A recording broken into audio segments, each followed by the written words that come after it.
A very good morning to you. I'm Howard Feldman. This is the Sunday morning podcast, courtesy of Synthesis. We do this every week. This is our sixth podcast, sixth Sunday that we are recording a COVID-19 update. It is the 24th day of lockdown here in South Africa. It is the 19th of April, and we need to keep saying these things because they are not easy to remember. 10 a.m. on Friday morning, I went onto a call, a business call, and I opened with, "So, how was your weekend?" Yep, silence at the other end. And it was excruciatingly uncomfortable. We don't know what day of the week it is. Dr. Anton Meyberg, do you know what day of the week it is?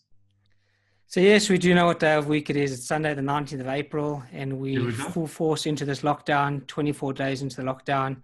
We are sitting on 2,333,941 cases worldwide, with 160,000 deaths and 600,000 people who have recovered.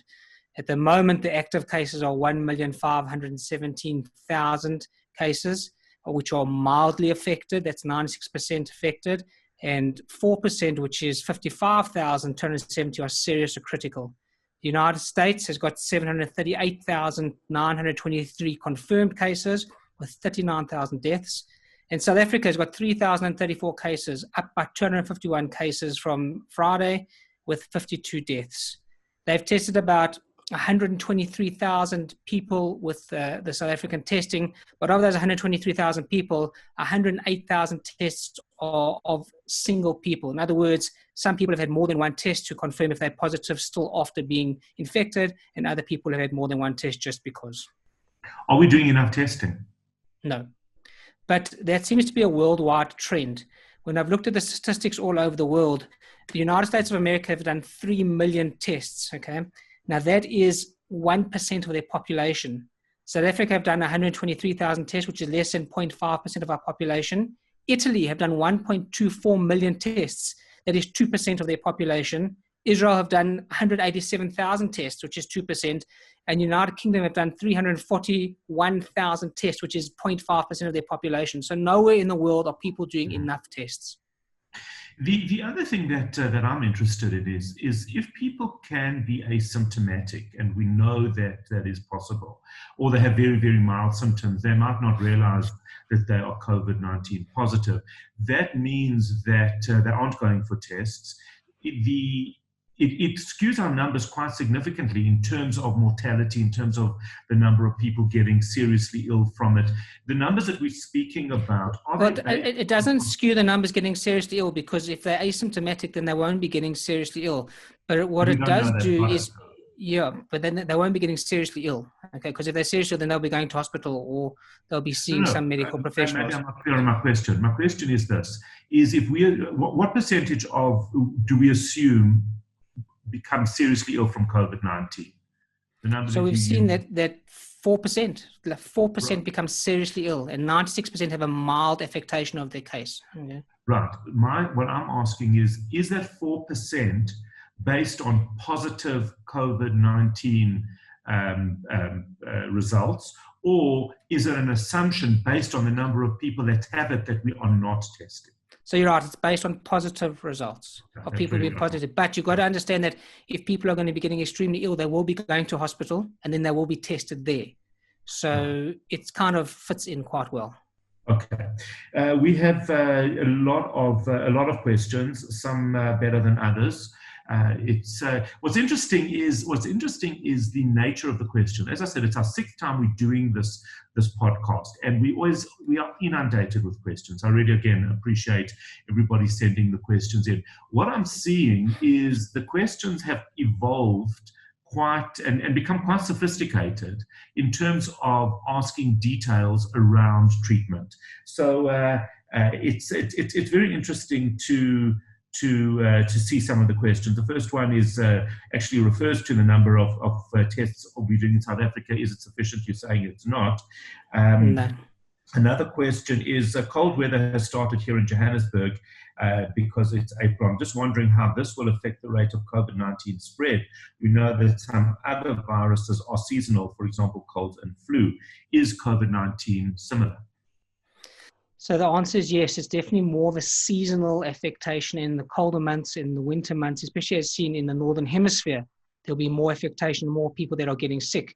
You've also got to understand that we see a lot more of other respiratory viruses like RSV, which is respiratory syncytial virus, influenza A, influenza B, and these things are going to be on the increase throughout our winter, and they might cohabit people with COVID-19, but it's going to be interesting to see what the statistics are, how many people have got COVID-19 or how many people have got RSV or influenza, or do they have both? It's unlikely to have both, but it's not impossible. Right. So Joan, who watches this podcast from Israel, says, it looks like they are going to start introducing lighter restrictions here in Israel. How should us over 65-year-olds be viewing this? Should we still stay at home and only be 100 meters from our house with gloves and masks on, or would it be safe for us to go shopping for food, of course, with gloves and masks? So Israel has started has started lowering the clampdown or the lockdown. And what they have advised in people over the age of 65 with comorbidities like hypertension, diabetes, obesity, all those type of things, they should still stay on lockdown. They shouldn't be going to the shops. They shouldn't be going out and interacting with other people. What they're doing is they easing the restriction by allowing about 25 to 30% of the workforce to go back to work. And that's the younger people who aren't infected. And they're saying to the employers that when these people get to work, you've got to test their temperatures to make sure the temperature is less than 38 degrees and asymptomatic, otherwise send them home. Everyone's still got to wear masks at the workplace. Everyone's got to wash their hands, got to continue with their hand hygiene, and just look after themselves and stay well. So they are easing the restrictions there, but the number of cases are dropping steadily, and their lockdown seems to be working at this point in time. So even if you're sitting at work at your desk in a room in an open area, you'd be expected to wear masks, I imagine. 100%. As we said last week, the CDC has advised this. Our Minister of Health has advised this. The only board or forum that hasn't advised this is the World Health Organization. But this is the way we're sitting at this point in time, that everyone who goes out should be wearing at least a cloth mask. Once again, we say no one has to wear an N95 masks. Those need to be restricted and kept for healthcare workers. But the minimum requirement is to wear a cloth mask at this point in time when you go out. And Belinda wants to know, gloves, yes or no? No. The problem with gloves is that when you put the gloves on, it's a false sense of security, worse than a mask, because even though you touch things with the gloves and then you use the gloves and you touch your face or you touch your body, so you're still transferring virus across. So they don't work for people going to shops or people going out of their houses. Right. Okay. Sonia wants to know, do you think that lockdown is going to be extended here in South Africa? It's a difficult question to answer. The Minister of Health couldn't answer it last night on his podcast, so it's very difficult for me to answer that. But what Professor Karim did say is that they're going to be looking at the numbers on a daily basis for the next 2 weeks. If the numbers are less than 44 affectations or people affected per day, they will definitely ease the lockdown. If the numbers are 45 to 89 with less than 1% of community healthcare workers affected, then they'll ease the restrictions a little bit more. But if it's more than 0.1% affected, they won't ease the restrictions and lockdown will continue. So I think looking at last night's figure of increase of 251, we've got to wait and see. I think financially we can't afford for the lockdown to carry on. People are starving, people are hungry, people's businesses are collapsing.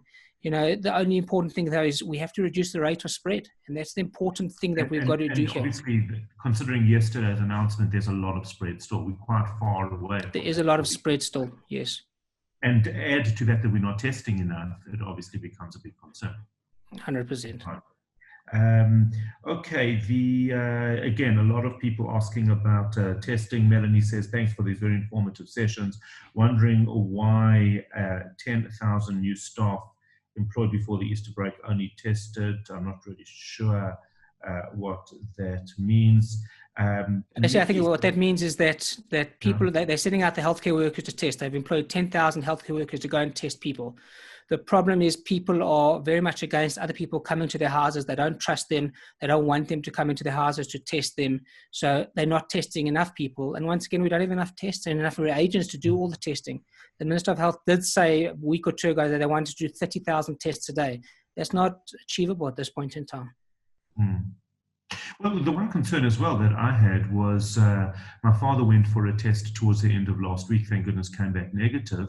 But we were actually concerned about him being exposed when he went for the test. I mean, that's it was, it's obviously a real concern for people. Yeah, but once again, when people go out, especially people over the age of 65 with comorbidities, they need to be wearing masks and they need to protect themselves. They need to use hand hygiene, and they need to look after themselves. And if they're coughing, they cough into their sleeve or into their elbow. They've got to social distance themselves, even when they go for a test. Because if people are going for tests, they are presumed to be people under investigation or people with infection, and they are presumed to be sick. So therefore, you've got to protect yourself even more and make sure you are wearing a mask and make sure you are looking after yourself. Nikki says, I'm aware of the 2-week incubation period. If a test is done in that incubation period, can it detect the virus? So I think the incubation period is marked as 14 days, but it's actually about 5 days before you start showing symptoms. It's basically, an incubation period is the amount of time it takes for you to show symptoms from that virus or from that bacteria or from that infection that you have. And the median time is a minimum of 5 days to 7 days.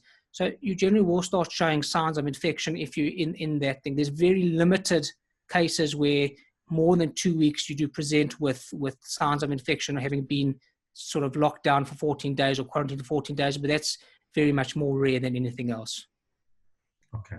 And Brenda wants to know, please can we get some clarity? Is it a virus? Or is it one's own immune system's response to compromising our red blood cells' ability to transport oxygen? There seems to be some confusion around this issue. If you could maybe clarify the red blood cells. I think the very important thing is we go back to basics here. This is a virus. It's a coronavirus. It's a virus that causes affectation of the body. It's a respiratory virus. It affects the body. Respiratory meaning it goes into the respiratory system and affects the lungs eventually if it's bad enough. It does cause a cough, it does cause a fever, it does cause shortness of breath, and it can cause severe pneumonia. We've spoken a lot about affecting the red blood cells. It can do that. It can cause people to become very much more hypoxic, which means they don't get oxygen transferred to their cells. But it's essentially a virus. It's not a blood disease. It's a virus that affects the body and causes respiratory symptoms. There's also a lot of talk from people that it's carbon monoxide and this and that, but I think we've got to stick to the basics here and the reality of this. This is a respiratory virus that is doing this. It's not high altitude sickness. It's a respiratory virus that causes what we call a cytokine storm. And by that we mean that it expresses proteins in the body to try and fight off the virus and causes a marked inflammatory cascade, which is marked inflammation in the body. And this is your body's way to try and fight off the infection. What is what are we hearing about treatments that the most? So we've spoken about a lot of the treatments. We've spoken about the chloroquine. We've spoken about the antibiotics to be used with the chloroquine. Remember, all of these things are not peer-reviewed. They are not evidence-based medicine, but they are medicine that we are using because that's what we've got, and they seem to be working in a certain cohort of patients. There's new drugs around that are being investigated. One of them is called auranofin, which is a gold compound which is used for rheumatoid arthritis, which has been tested in vitro. In other words, been tested in the laboratory to work against the virus. Another one is called remdesivir, which has been used in Ebola and SARS and MERS, which is also an antiviral drug, which is showing good treatment sort of at this point in time. Other ones are called favipiravir, which is in Japan. Another one is ivermectin, which is an antiparasitic drug. There's apanagib, which is also very new. And then there are the ones we were speaking about, the convalescent plasmas and the pluristem, which is the basically placenta-bound mesenchymal stem cells against the virus. So there's lots. There's lots and lots of treatments being brought up and lots of being tried on people. There's no essential singular effective treatment, but in combination, all these treatments are being used. There's other ones like tocilizumab, which is interleukin-6, which works against the cytokine storm, which we've discussed. So there's lots of treatments that are available and being used together. Obviously, the most important part of all of this will be the vaccine. Right. So how does it work clinically? If someone presents and they're not doing particularly well, what makes any particular hospital or group of doctors or country decide on which protocol to follow? Because it's obviously each country has got their own protocol, each thing. And as I said, we're very blessed. We've come into this watching other countries doing what they're doing, watching what they've been doing for the last 2 or 3 months, seeing what protocols they've set up and being able to set up our own protocols. I mean, personally, we've got our own ICU group in Gauteng, which is run by Professor Guy Richards. And we have got a few hundred people on this group that all ICU specialists and all ICU doctors, and all put input and data into this group. And we've got our own protocols on this group, which we follow from worldwide protocols, and we put it together. And basically what you do is you look at the patient. You start out by looking at their blood results. There's certain bloods that give you clues to this. Obviously, the nasopharyngeal swab, which is the test to determine if they've got COVID, is a major determinant in this, if this is positive. And you use these things with the blood tests and with their oxygen levels and with their ability to breathe and their degree of infection to decide what treatment you would use on the patient. In other words, you wouldn't just put a patient on that tocilizumab, which is the interleukin-6 medication. You need certain criteria to go through in order to put patients on these things. A lot of these things are Section 21 medications, which means that you need to get special permission from the Medical Control Council to use them, but they're being very affable to giving these medications across because we don't have much more to do other than try these things under peer guidance with the peers that we're doing with at the moment. The deaths in South Africa that we are seeing, each one obviously is terrible. Are most of the deaths that we are seeing people who have presented with comorbidities or have already been compromised? So most of the people are with comorbidities, but over the age of 65. It's mostly the elderly with comorbidities. There are a few young people, and a newer comorbidity in younger people has been seen as obesity. Also, you've got to remember that another comorbidity which we see is smoking. Smoking is a major cause of people getting the COVID disease as well. So we can't exclude these type of things. Does it help to stop smoking now in terms of this current? Yes, really? yes. Let me repeat that. Yes. Don't you just have if you just sort of concerned that the answer is yes. So smoking helps. Stop smoking is the most important thing you can do for yourself if you are a smoker. Because if you stop smoking today, right now, okay, because what we think is that this virus attacks your cells. Okay? And it's taken up by your ACE2 receptors, which is a receptor in your cell. Now, we believe that people who are smokers have got a high affinity for ACE2 receptors, and they produce more ACE2 receptors. Therefore, they've got a high affinity for the infection. Also, people who are smokers have got a higher chance of getting infection and inflammation in their lungs. So not only will it help you against this virus or against other respiratory viruses or other types of cancers or multiple other problems, but it will save your life. And vaping? Vaping, we believe, is a very, very dangerous thing. And we don't have enough data to see what it does to the cells, but I believe it's going to follow suit with the same warnings. Right. A message anonymous wants me to ask the following. A friend of mine has limited Wi-Fi in their home, and they've asked me if their child can come to mine because we're starting online school on Monday. What's your thought on that? So I think you've got to realize that the answer to that would be definitely no. I mean, the whole point of us stopping children from going to school is so that people don't cohabit.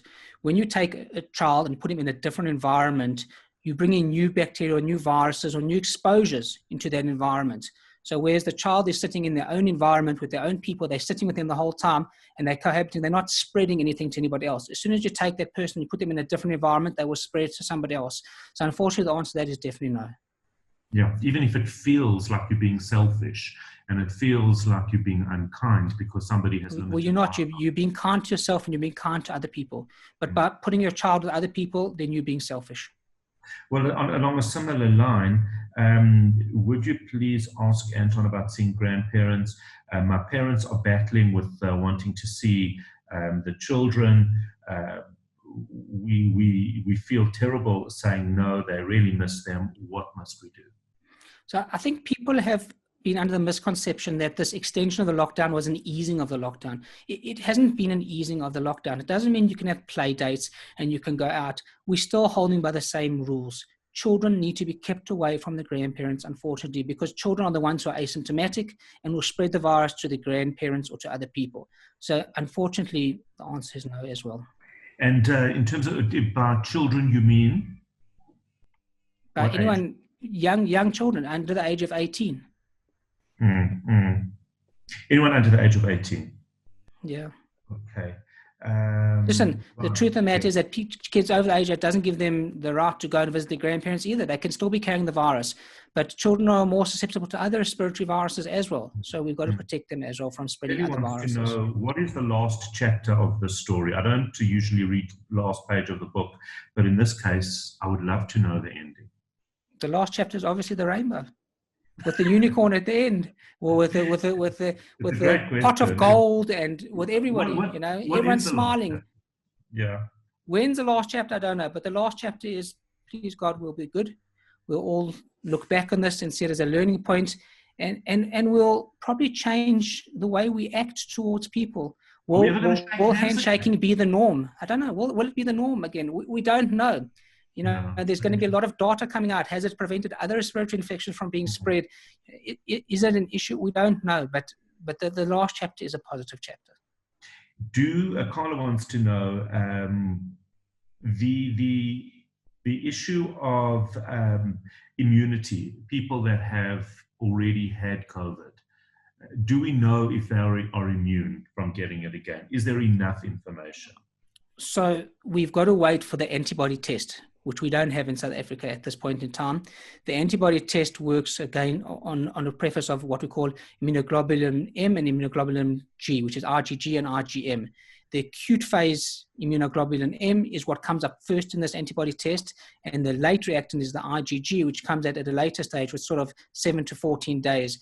These show that the person's got immunity to the infection, but we can't say anything about that until we get the tests.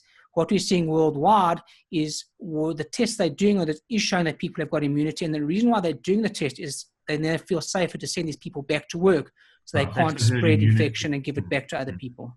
Right, that's the herd immunity that we've spoken about. That's what we're trying to establish in actuality. Right. Right. This is unfortunately all we have time for. I'm Howard Feldman. This is your Sunday podcast, very kindly brought to you by Synthesis Technologies. I chat every Sunday morning to Dr. Anton Meyberg. He's a pulmonologist physician. He's at the forefront of fighting this disease here in South Africa. He takes the time to answer your questions and my questions every week. And we started off doing this in studio. Obviously, as lockdown occurred, we've moved to record this from various other locations, and we greatly appreciate Dr. Anton Meyberg's time. I'm Howard Feldman.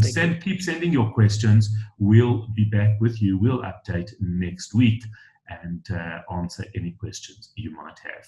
Thank you for joining.